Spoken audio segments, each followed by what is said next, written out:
Hello and welcome to a brand new episode of Talking Law from Women in the Law UK. I'm Sally Penni, a barrister based in Manchester at Kenworthy's Chambers and a joint vice chair of the Association of Women Barristers. I'm also the founder of Women in the Law UK, an organisation which is passionate about supporting the next leaders in law. We put on regular events, host masterclasses, and also enjoy an annual dinner and conference. Do come and learn more about what we do at womeninthelawuk.com. You could also connect with us on social media. We'd love to hear from you. Find us on Twitter at Women in the Law UK. On this episode, you're going to hear my conversation with Alison Lobb, Managing Partner at Moorcroft Solicitors in Liverpool. Alison is one of only a few female managing partners in the country, and she also won Women Solicitor of the Year at the Law Society Excellence Awards in 2019. I started by asking Alison why she chose a career in law. I never had any massive desire to be a lawyer of any kind. I think when I was at school, I didn't really know what I wanted to do. I liked English, I liked history, went to some careers evenings, and it just seemed to be a good degree to do. My uncle was a lawyer. My mum sort of said to me, it's all about problem solving and finding answers and things like that. So I thought, well, I'll have a go. It's a good degree. Let's see what happens if I do a law degree. But then, of course, back in those days, which is the dim and distant end of the 1980s, once you were at university, you were very quickly on that treadmill of apply to law college towards the end of your first year, apply to articles in your second and third year. And before I knew it, I was on that treadmill and there I was qualifying. Obviously, there were a few hitches along the way, but I got there in the end and suddenly I was a solicitor and I sort of just fell into it, really, I think. Did you have any kind of role models or mentors were there any women when you qualified? No. And although my uncle was a solicitor, I had this very, very strong, probably too strongly overdeveloped sense of I didn't want to call in favours. So yes. I deliberately made sure that I didn't approach him and didn't talk to him about trying to get work or anything. I did a bit of work experience in his office and I did a bit in other people's offices, but I don't remember having any female role models at all. And I think that was probably part of the problem because the start of my career wasn't brilliant. I had no confidence. I was terrified of making mistakes all the time. So I probably came across as completely lacking any initiative. After I qualified, I worked for a short time at a local firm in Liverpool. And then that didn't last. And I sort of lost interest, really. And I lost confidence. And I wasn't sure the law was where I wanted to be at all. So I went off and I did some random other jobs, worked in shops, things like that, thought about applying for some graduate management type programs. And I wound up working at the legal aid agency. It was completely the other side of the coin. It was granting legal aid. It was going out and auditing firms in the early days of franchising before it became called contracting. And that really gave me a lot of insight into other firms, how they operated, how people did things. And I realised that not everybody was like where I'd worked. And Moorcroft's was, in those days, was called Moorcroft Urquhart, and it was a lovely firm to go out and audit. It was a really nice, welcoming atmosphere, very female dominated, which is probably why it felt so welcoming and so comfortable. And I wasn't looking to move jobs. I've been at the legal aid agency coming up to 2 years, and the job was advertised in the local paper there in the litigation team. And I thought, well, do you know what? I'll just have a go. See what's out there for me, see if I could move back into private practice. And they offered me the job, which stunned me so much that I actually had to say, can I think about it? And then rang them back within half an hour and said, yes, please. Yeah. I wasn't quite sure because I hadn't been very comfortable in private practice when I first qualified, and I wasn't sure whether it was the right thing to do. But, they were offering me quite a bit more money. There were no real promotion prospects at Legal Aid Board. And I just thought, let's have a go. And I did. And that was 21 years ago last month. I know. Wow. Yes. Well, when we're out of COVID-19, as I record this, we need to celebrate that. Well, can I ask you then, Because the firm was so different and welcoming to you, you've obviously stayed and haven't looked back since. But is that why your leadership style is very much encouraging of women? You know, your firm's got a lot of women in it. And if you set out, do you think, maybe consciously or unconsciously, I don't know, to make sure that the workplace for people coming up, entering, and developing is better than what you had initially? Probably the only thing that I consciously think about is that last thing you've said, which is thinking about my experiences and how I felt and how other people could be. So if we have young people who aren't particularly performing well, I want to explore every reason why that could be and try and help them and support them and turn them into someone who is performing well. And I know that, for example, in that first experience I had, I was doing family law then, which I've never done since. I thought it was what I wanted to do and soon found out it wasn't.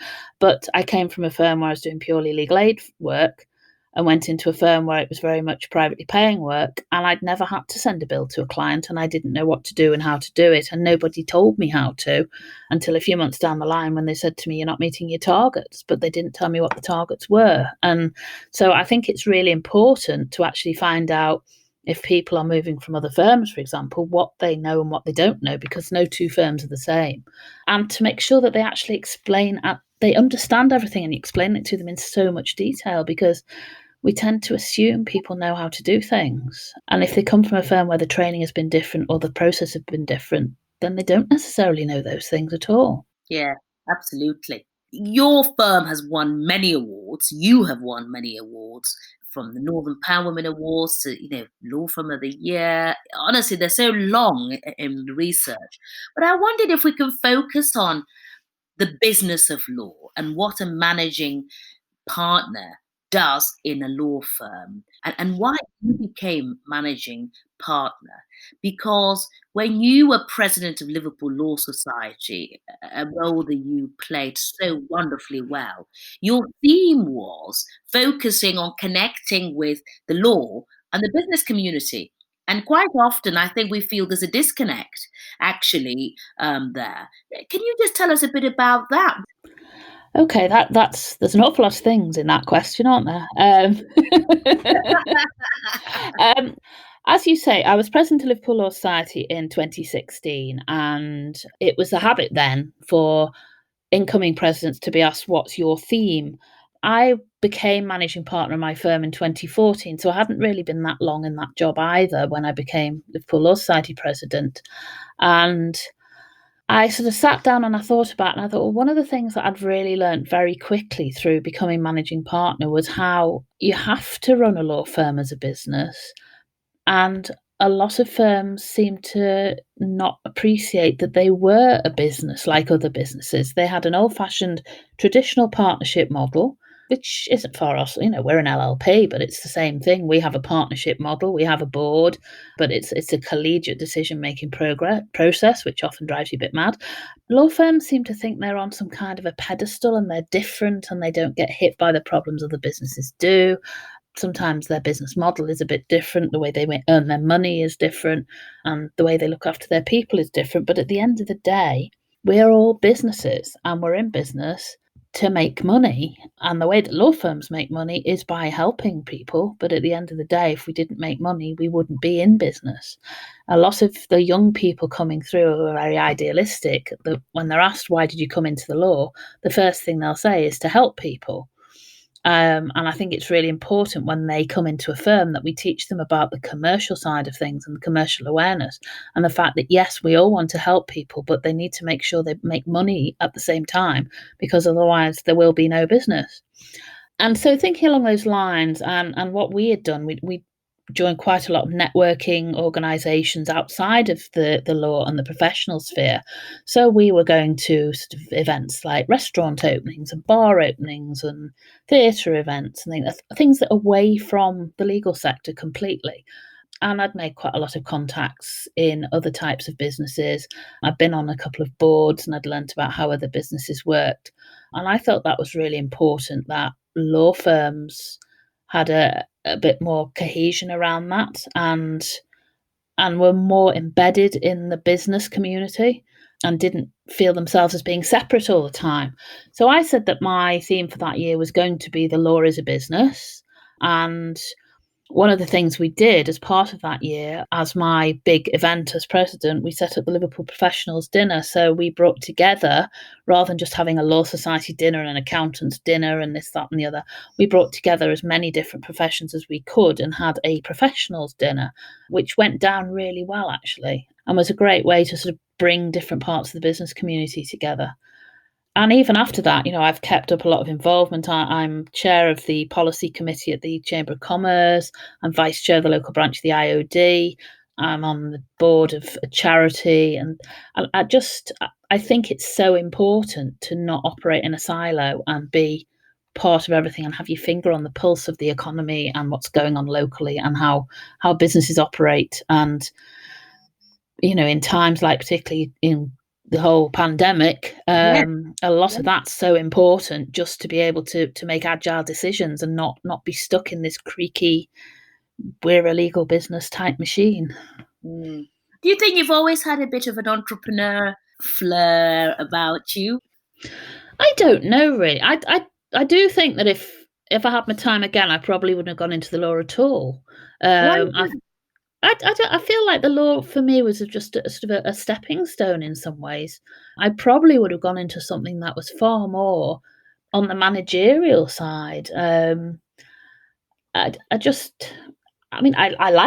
liked doing the law. I liked being a litigator, but I kind of feel like I've been there and done that, and there's more. And I really admire my colleagues who still love doing client work. And they're quite horrified by the fact that I'm quite happy not doing client work. I love the whole idea of the law and what we do and how we are so important. What a fantastic root of society that we are, and how the law underlies everything that happens in this country. But I'm quite happy for other people to be actually doing the doing. Yes. Well, that's in fact a fantastic managerial skill, isn't it? You don't need to be donning a gown or going on every case. Alison, let me ask you, I alluded to the fact that you're one of the few women managing partners in the country, in England and Wales. And I want to just discuss a bit about that, really. What do you think about the diversity in the profession? We know that the entrance levels to the profession now are much improved, 50% and over. But in the senior levels, there are many managing partners. Yeah, you're right. I mean, there is in a solicitor's profession, it's more than 50% of entrants who are women now. Women have outnumbered men as solicitors for quite a few years, and there does seem to be a bit of a drop-off point for various reasons. People either leave the profession or they reach a plateau and they don't progress. Now, for a lot of people, they might have actually got to where they want to be, and I think that's quite important as well, that we don't portray it as if you don't become a managing partner or a partner or a senior person in a firm that actually you haven't achieved. Because some people are quite happy getting to where they are and say, I've made it, this is where I want to be. Some people do want to go further, but find barriers in the way. I think there's an awful lot in the mindset and the way that roles are portrayed, and the whole issue of role models, and showing women that they actually don't need to be tough, they don't need to be mean, they don't need to be unpleasant, that actually you can be nice and get to the top. Yes, nothing wrong with being nice. I tend to think a lot of my management style is built on understanding people, knowing what makes them tick, supporting them to do what they can do, understanding when they don't want to do things or they feel that they've got to where they are, making allowances where you need to make allowances because they'll pay you back for that. If they feel you've supported them, then they will go that extra mile for you. And I think that's important as well. I do hope that it's just a slow progression. I mean, I know that now there are far more managing partners in Liverpool who are women than there were. 6 years ago, when I first became managing partner, I went to a dinner held by Liverpool Law Society, and it didn't really occur to me until someone said to me, how many other women will there be in the room in this managing partners dinner? And on the night I looked round and I realised that there were 3. One of them worked for Liverpool Law Society, and the other 2 were people who had left larger firms to set up on their own. And there are quite a lot of women who've done that because they don't want to work in the big machine, the big corporate entity. And I think we've done a lot in some ways to be different from that, not necessarily consciously.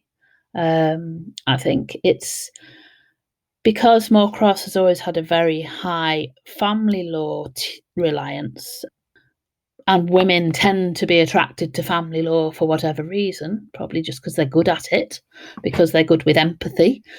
I think we've created, consciously or not, a culture where we have a lot of women. We have a lot of women in senior roles. We therefore have a lot of women role models, but we also have a lot of women at managerial level who understand what's needed and what it takes and how to support people. Yeah. Now, I know you have got male staff as well. Yeah, we do allow them. Yeah, you allow them. Good. But you've been equally supportive of their paternity leaves and, the changing face of childcare for them as well. But I just wonder, just generally, what you think about diversity in the profession as a whole in terms of, we talked about gender, but what about things like race and social mobility? Do you think we can improve, and how can we all improve in our little ways? I definitely think we can improve. I wrote an article about this for Solicitors Journal last year, and I mean, my personal experience obviously is to do with gender because we are such a heavily female-dominated firm. I think last time I worked it out, we were 84% female in our firm. It's amazing. Although, again, not intentional. We don't do anything to make that happen. It just does. We do have an issue with race in terms of, I don't think our firm models the local community.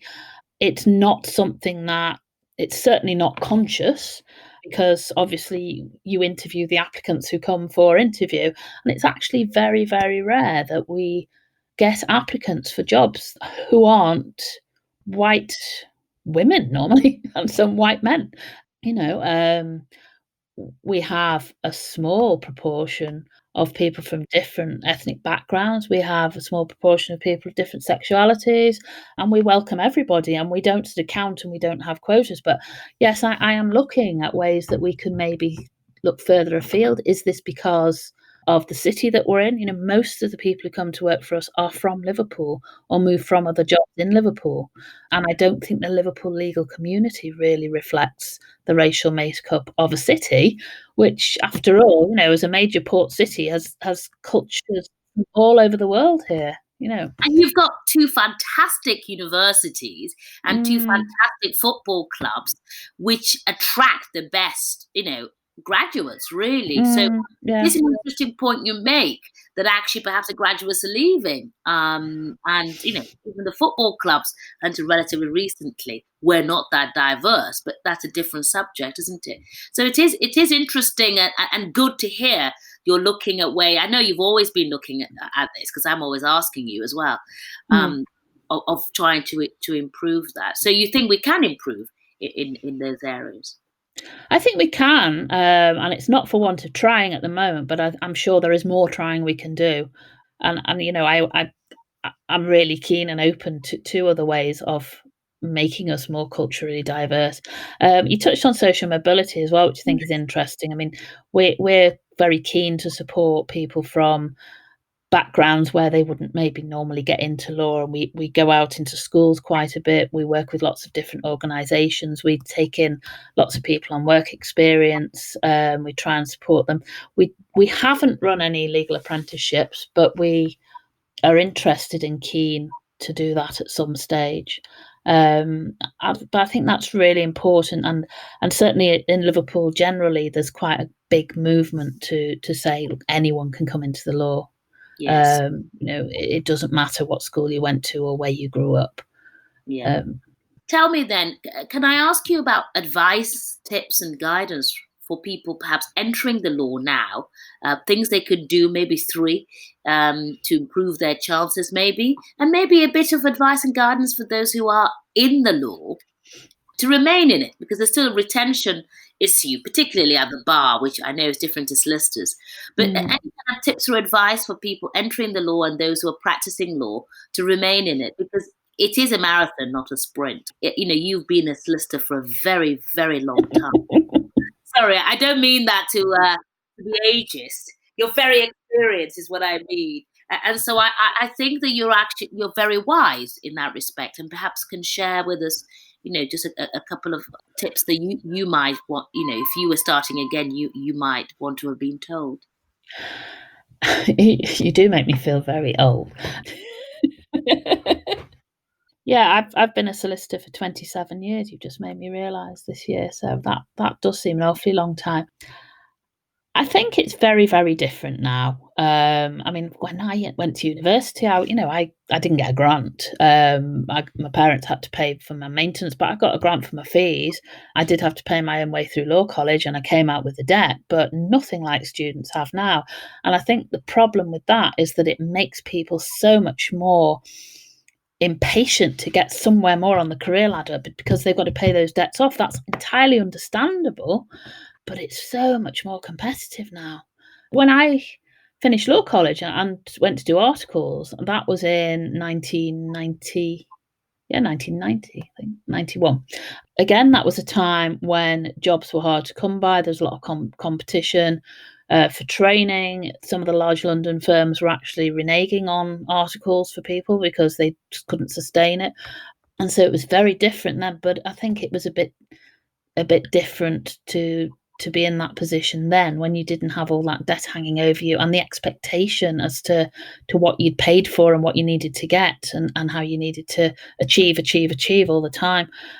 I think it's important to take as many opportunities as possible to find out what you really want to do, because when there is that rush to channel yourself into the profession, there's a risk that you go all out to do something and for one goal, and you don't actually take the time to think about, is this right for me? Is this a type of law I want to do? Is this a kind of firm I want to work in? Do I want to be a solicitor or a barrister? We've seen quite a lot of people changing a couple of years in. And I think it's important to get other life experiences as well. And I don't mean go and travel around the world, although that would be brilliant. I wish I'd had a chance to do that. But even just things like working in a shop or working in a bar or doing something a bit different. Because otherwise, there's a danger that you get very, very quickly into this whole channeled high pressure environment, and you might not have an outlet, you might not have other things to fall back on or ways to understand how to deal with difficult situations and things like that. And I also think that's very important, to take up any training that you can in whatever it is, not just law. Think about management, think about what they call soft skills, which I think is a bit of a misnomer, from very early on. Think about opportunities to learn how to deal with difficult situations and difficult people, because a lot of what you do as a lawyer is dealing with difficult people. We all have some horrendous clients, hopefully offset by the number of lovely clients we have, but an awful lot of it is psychology and human behavior and how to manage difficult situations. And that can be the thing that actually grinds people down or makes people decide it's not for them, if they can't cope with those kind of issues, rather than the knowledge of an application of the law. Yeah, quite. Well, just on that then, is sort of the coping mechanism. I discovered a few years ago when we were speaking on a panel together, our mutual love for The Archers on Radio 4. 15 minutes of an evening, perfect. And I wondered, what do you do, apart from The Archers, for keeping sane, but for well-being? Retention and burnout is really high in the legal profession, actually, and it's the profession where people are changing their careers the most. So what do you do for well-being? I play competitive tennis, and I try and play at least once a week, even during the winter. I swim. When I was a teenager, I was a competitive swimmer, so it's sort of my fallback, my go-to sport, to go in a pool and swim 50 lengths and just work out some of the problems in your head while you're doing that. You can't really work out problems in your head while you're playing tennis, because you've got a ball hurtling towards you and you've got to concentrate on that. I love walking in the countryside, mostly either North Wales or Dartmoor, and just looking at wildlife, My husband's very into bird watching. I like photography, so that works quite well because we both go on a walk, but we're both stopped to look at things all the time. I was interested when I went to a session on mindfulness and they talked about looking at a flower or something and focusing on that. I thought, actually, that's what I've been doing all my life, really, to chill and sort of, focus on something that's very small and very tiny and let everything else empty from your mind, even if it's for a very short time. And then you come back invigorated. Yes, yes, absolutely. Well, I must say, I love your Instagram posts. If you haven't seen them, Alison Lobb on Instagram, they're wonderful, and they're of flowers and trees and really beautiful, and they just help you to switch off. I always like them whenever I can. I'm not very good on there, but I do like to just like a lot of photos. Alison, tell me, I always ask this question. Do you have a favorite fictional lawyer? No, to be honest, I'm not one for watching anything to do with the law on television because it's always wrong and you get cross and you start shouting at telly. I always used to say Atticus Finch because To Kill a Mockingbird was a book that we read, I think, 3 times in school because I had 3 different English teachers who all had it as their favourite book. So they made us read it again and again, and we all pretended we hadn't read it before because that made it easier to do the essay. And so I do know that book pretty well and pretty backwards, and I was always very impressed by some of the quotes and some of the things that he supposedly said and his principled stance. I haven't read the sequel because apparently that will change my view, and so I've held off reading it. It's sitting over there in the bookcase, glowering at me. Brilliant. Do you have any sort of quotes that you live by? Well, I always used to say, and I think it's on my profile on our website, which is do as you would be done by. Basically, treat others as you want to be treated yourself. But recent events, when we've all had to make such massive changes to our lifestyle, have led me back to the motto that my primary school had, which was "They can because they think they can." And at the time, we all thought it was a little bit daft, but actually, I have got to the point where I am saying to people, there is no such word as can't, which is something that teachers used to say to us when we were small. But it's actually true because in all these times of significant change, the first thing people say to you is, we can't do that because this, and this. And actually, it's not usually true. You can do it. You might have to do it differently, but you can. And so they can because they think they can, I think is quite important and a lot more meaningful now than it ever was. Yes. And we are in a pandemic, so I'm going to ask you about it. How do you think the COVID-19 is going to change the legal profession, I guess, and our working practices as a whole? Already, I see we're using a lot of technology, both socially and professionally. And I've done lots of court hearings via Skype. Do you think it's going to really overhaul the way we work, the way we deal with clients, the way we meet with clients? Yes, I think it will. When they first announced the lockdown, I actually said, because I always see the positive in everything, and I said, one thing this might really do for us is make everybody realise what they can use technology for. Use the things on our computer system that they don't normally use because they've never had to, because they can carry on doing what they've always done. Make people work in a better, more productive, more time efficient way. I think the whole remote hearing thing, I hear from my colleagues who do family work how difficult it can be. We laughed at the outset because, of course, litigators have been used to doing telephone hearings for a long, long time. And family lawyers hadn't even done telephone hearings, so they were completely in the dark about all of it. And we sort of laughed at them a little bit and said, welcome to our world. But you can understand how some things are suitable for remote hearings and some things aren't. I don't think we'll ever be able to move to a whole world where everything's done remotely. There's too much scope for unfair decision making and obvious potential judicial reviews here, there and everywhere as well as a result of that. But I think we probably will find a happy medium for that, where maybe all interim hearings are done remotely and then trials or hearings where there are vulnerable people might be the exception in open court rather than the rule. I think clients we've had to educate quite a lot of our clients so that they don't have to see us face to face, that actually those who didn't like corresponding by email are learning that they're having to do that. Clients who used to want to come in and pay by check and stand and write the check at the counter are being told you can't do that anymore and things like that. So, there's a lot of ways in which we'll be able to shed a lot of those old-fashioned things that clients wanted us to do, and we did it because we were being nice to them. I think there will be a lot more dependence on physical offices. A lot less dependence on physical offices. I think from talking to a lot of our people that some of them will embrace the opportunity to work from home more often, but I don't think they'll want to do it full time. A lot of them are saying, they want the people around them. They want the people to bounce ideas off. The whole team working is very difficult done remotely. It's okay for a short while, but I think we will all welcome the day when we can sit and have a proper physical team meeting again with biscuits. Yes, absolutely. I'll need to munch on one in a minute. No, I wholly agree with that. Alison, before I ask you what's next, recently you suffered a loss, and that was of Liz Steele, who is a sister of Heather Steele, who, of course, the barrister and judge. Liz was a solicitor, and she had been a former president of Liverpool Law Society, and that was very, very sad indeed. And I'm sorry for that loss. She was a wonderful woman. Whenever I met her, she made me feel so welcome.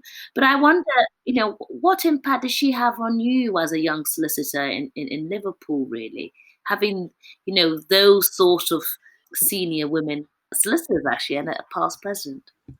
I'm not sure she had a massive impact on me as a young solicitor, because I think she felt a little bit out of reach, probably. She was so far removed from me. She was president of Liverpool Law Society in 1990, and she had a very difficult year because that was all the aftermath of the Hillsborough disaster.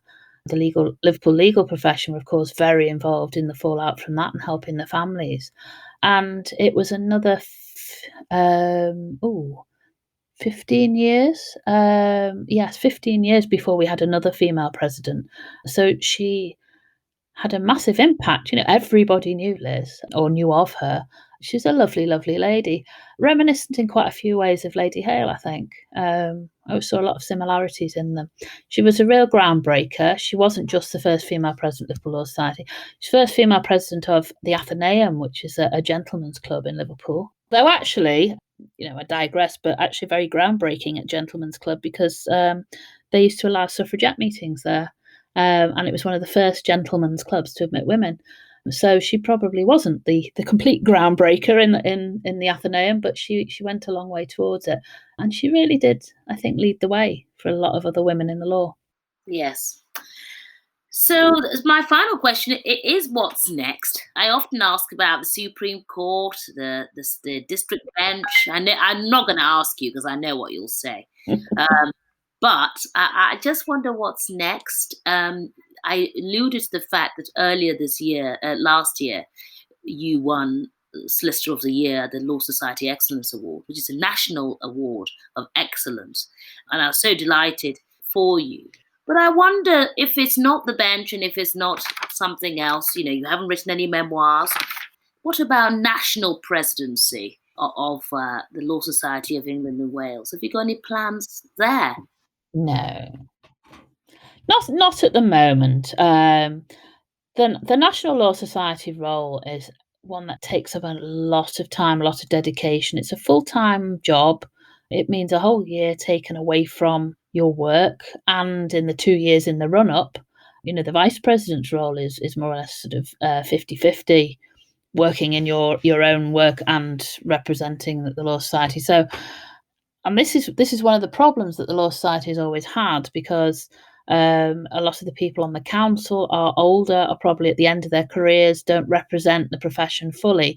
But it's because of the amount of time that takes up, and the fact that presidents often would do it as they were coming towards retirement because they could step away from their firms at that point. And it is one of the ongoing problems that the Law Society has had. I have a very good friend who was president of Liverpool Law Society a few years after me, who is now on council and doing a fantastic job for Merseyside and District constituency. And I can see her being a national president at some point in the future. And I really hope she gets there, and I will support her all the way. It's one of those things that would be lovely to do, but I don't think you can manage a firm, certainly not with the hands-on involvement that I've got at the moment, and go down that route at the same time. You're saying to me what's next. I mean, what's next is just making Moorcroft the best it can be, really.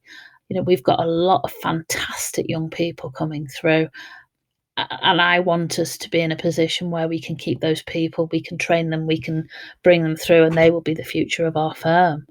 We've had a lot of changes within Moorcroft just over the last 6 years. You forget when you're in the middle of all that. It's only when you stop and look back that you realise what you've done and where you've got to. We've got a fantastic management team, and we all are just aiming to make our business the best it can be and our lawyers the best they can be. If I can do that, I'll be happy.